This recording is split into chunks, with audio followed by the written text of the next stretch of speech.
Um usuário, por meio do Excel 2010, em sua configuração padrão, gera um gráfico para um conjunto de dados conforme a imagem a seguir. Pela imagem, é possível afirmar que se trata de um gráfico do tipo letra A, balões, letra B, circular, letra C, dispersão XY, letra D, bolhas, letra E, orbital. E aí, pessoal, qual o nome desse tipo de gráfico no Excel? Para descobrir, vamos construir ele do passo a passo. Quer ver? Eu tenho aqui uma planilha do Excel com alguns dados dos meses de janeiro, fevereiro e março, um trimestre. E eu queria construir um gráfico representando os valores de janeiro, fevereiro e março. Nós temos vários tipos de gráficos para escolher, mas como é que a gente escolhe os gráficos no Excel? Clicamos na guia Inserir do Excel. Aqui nós temos um grupo chamado Gráficos, onde aparecem vários gráficos como coluna, linha, pizza, área, dispersão, mas tem também uma opção chamada Outros Gráficos. E entre essas opções Outros Gráficos, nós encontramos o chamado gráfico bolhas, que eu vou clicar agora, justamente para demonstrar para vocês o gráfico bolhas que está aparecendo aí, nesse meu caso mostrando fevereiro, mas eu também posso mostrar, claro, os outros valores de acordo com a minha necessidade e orientação aqui de como funcionaria então o meu gráfico bolhas. Isso é interessante, o gráfico bolhas é aquele que exibe os itens na forma de bolhas. A gente pode ir mostrando cada cor diferente, se desejar, podemos alterar os valores dos gráficos e assim por diante. Então, observando ali a imagem, percebe que esse gráfico que aparece aqui não é um gráfico balões, como indicou a letra A, não é o gráfico circular, como indicou a letra B, não é o tipo de gráfico dispersão XY, porque no dispersão XY os valores aparecem com o mesmo tamanho, sem tamanhos diferentes, como é o gráfico bolhas.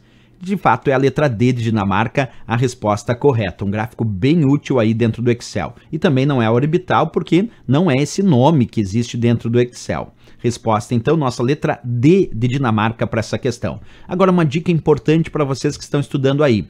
Uma forma de descobrir quais são os tipos de gráficos do Excel é o usuário clicar na guia Inserir do Excel e clicar nesse ícone que aparece no canto inferior à direita do grupo Gráficos, esse íconezinho que eu estou marcando para vocês aqui bem pequenininho no canto inferior à direita do grupo Gráficos. Quando a gente clicar aqui, aparece uma caixa de diálogo mostrando quais são os tipos de gráficos do Excel. Observa, tem o gráfico colunas com colunas verticais, o gráfico linha com marcações ligadas com uma linha, cada coordenada vai sendo ligada por uma linha. Tem o gráfico pizza, que mostra fatias proporcionais aos valores indicados, esse é o chamado gráfico pizza.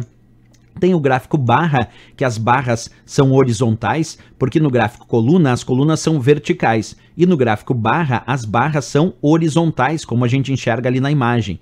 Tem o gráfico área, além de marcar as coordenadas, ele preenche as coordenadas até aquela posição com uma cor, com uma rachura ou com uma textura. Temos o gráfico XY dispersão, que apenas marca as posições XY, mas não liga com uma linha, porque aquele que liga com uma linha é o gráfico linha. Temos o gráfico ações, para verificar a variação das cotações das ações na bolsa de valores. Temos o gráfico superfície, que exibe a ideia de coordenada XYZ para dar a ideia de uma superfície mesmo. Temos o gráfico rosca, que é muito parecido com o gráfico pizza, com orifício no centro, mas também exibe fatias proporcionais aos valores indicados. E temos, como a questão sugeriu, o gráfico bolhas, que exibe bolhas proporcionais aos valores indicados. E finalmente o gráfico radar, que exibe os itens como se fosse uma teia. Observa, o gráfico radar parece uma teia, parece uma rede, porque os dados partem de uma mesma origem central e vão se expandindo. Esses são os tipos de gráficos que a gente tem dentro do Excel para estudar como os mais relevantes. Mas aquele que estava mostrado ali na questão, na figura, sem dúvida nenhuma, o gráfico bolhas da letra D de Dinamarca para essa questão. Valeu, pessoal, mais um